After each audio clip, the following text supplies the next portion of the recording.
as people faced new stresses from social isolation, job losses, massive death, and basic fear.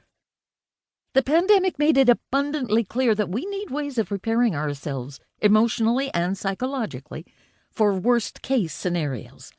In short, we are hungry for ways of dialing down anxiety and tempering despair. There is a call for self-help and for self-calm. For those looking for counsel and wisdom in the traditional Western canon, Stoicism's Greco-Roman roots give it a seal of approval. Its recognizable imprint in much of the Western thought that followed makes it all the more approachable.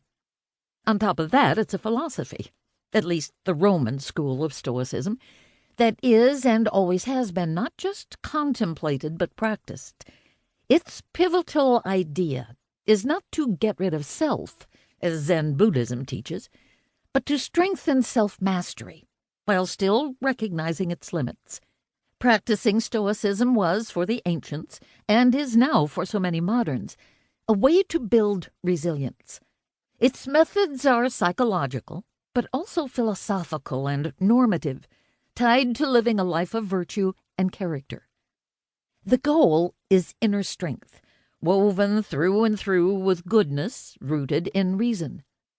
The merger is unbeatable.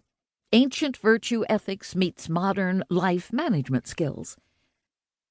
It is hard not to be attracted to some aspects of Stoicism, especially its core idea of strengthening self-control while abiding by hard limits set by forces outside ourselves. The applications are ubiquitous. You don't have to be Seneca in the court of Nero or the U.S. Navy pilot and Vietnam-era prisoner of war James B. Stockdale, who embraced Epictetus's philosophy as a survival method during 7 years in captivity.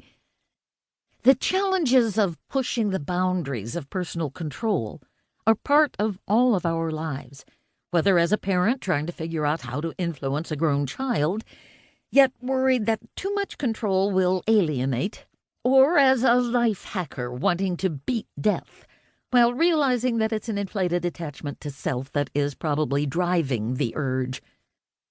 In much of life's pursuits, we want to have more control, don't quite know the limits, want to push hard until they're reached, and then want to accept what must be with equanimity.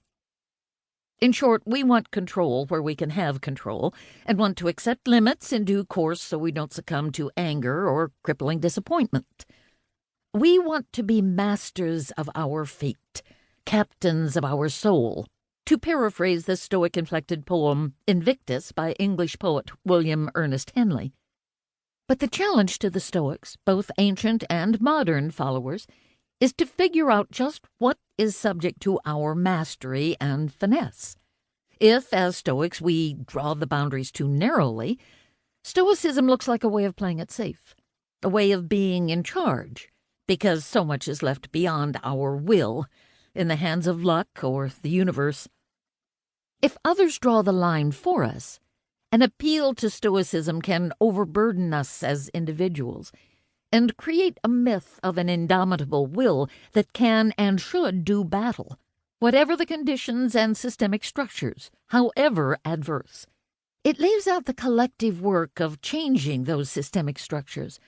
The image of the sage tortured on the rack, who still can thrive, is one that Aristotle rejects as outrageous, and that orthodox Stoics resuscitate as the paragon of virtue sufficient for happiness.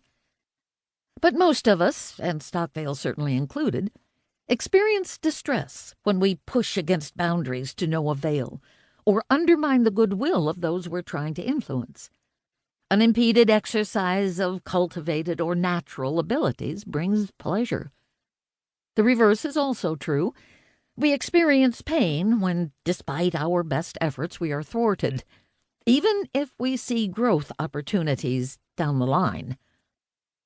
In short, resilience as invincibility is a misguided notion. Epictetus, one of our sources, often appeals to the notion of resilience, as well as to the idea of moral training as a kind of athletic sport, where you are always ready to pick your